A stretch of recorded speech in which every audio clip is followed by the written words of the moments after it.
No meio desse processo todo, a gente tem aqui as admoestações contínuas de Deus, né? Ainda com Isaías falando para as paredes, mas a gente tem no início do capítulo 8 mais uma estação, mais uma exortação, mais uma tentativa divina de chamar Acaz para o arrazoamento, né? E ele diz assim, no verso 1, pegue uma tabuleta grande e escreva nela de maneira inteligível, Maer Salas Rasbaz. Como testemunha fidedigna, chamei o sacerdote Urias e Zacarias, filho de Geberequias. É irônico que ele chama esses Urias aqui, porque esse aqui é outro pau mandado que, se você for ler lá em Segundo Reis, você vai ver que o cara ajuda o rei lá a trocar os móveis do templo para colocar mobília pagã que ele pega lá em Damasco, né?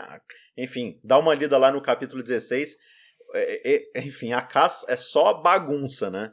O cara traz mobília pagã de templos pagãos para o templo de Deus. O cara esvazia tudo aquilo que é de Deus e começa a preencher agora com bagunça, né? Chama lá Urias e Zacarias lá para eles verem o que está acontecendo aqui. Enfim, isso aqui aquilo lá vai ser depois, mas enfim.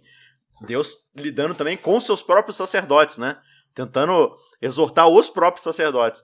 Então tive relações com a profetisa, Isaías falando. Ela ficou grávida e deu à luz a um filho. E o Senhor me disse, ponha nele o nome de Maer Salal Rasbaz. Aquele mesmo nome que ele mandou escrever na tabuleta, né? Porque antes que o menino saiba dizer papai ou mamãe, as riquezas de Damasco e os despojos de Samaria serão levados ao rei da Síria.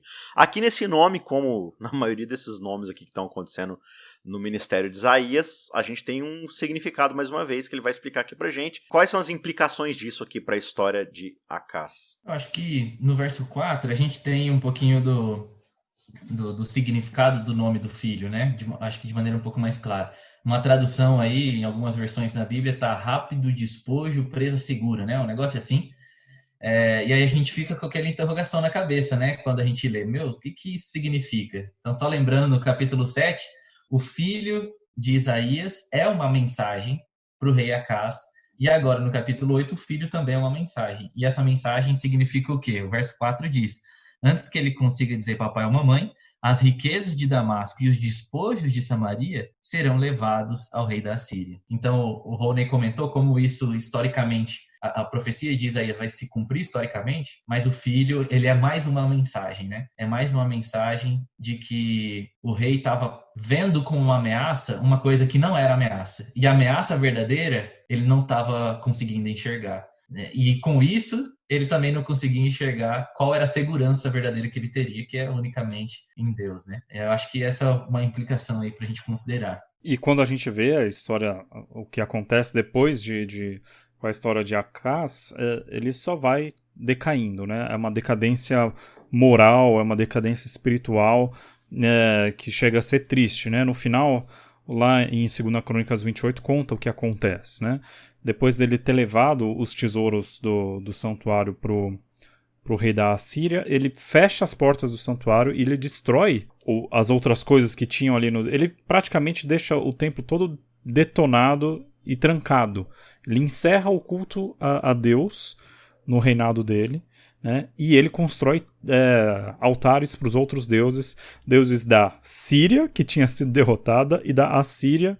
Então se torna um rei totalmente paganizado, e a gente vê aqui como o resto da vida dele é toda uma vida conturbada, só tem guerras e só tem destruição, e aí no final das contas ele morre, e aqui ainda diz que nem sequer ele é sepultado junto dos seus ancestrais, né, na casa dos reis e dos príncipes de Israel.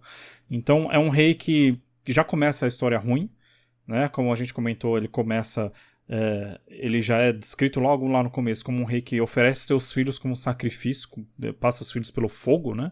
Como um sacrifício queimado para um deus pagão, e termina a vida nessa decadência.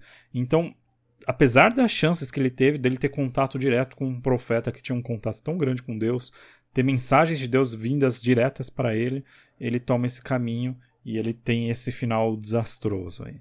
Essa parte aqui dos planos frustrados, acho que é interessante comentar, né? Isso é legal, porque a Síria, ela vem como um dilúvio e nada consegue conter, né? Não pode resistir, mas só que depois vem um oráculo, inclusive para o rei da Síria, né? E para os povos da Síria. Vão lá, se preparem para a guerra e tudo mais, vocês podem se armar e tal, mas elaborem os planos, os projetos, mas vocês serão frustrados, né? Tipo, é Deus dizendo, olha, eu que estou no controle ainda. Vocês também não vão achar que agora vocês são o domínio absoluto da história, né? Vocês agora não vão ser derrotados, etc, etc. Essa mensagem é para a Síria.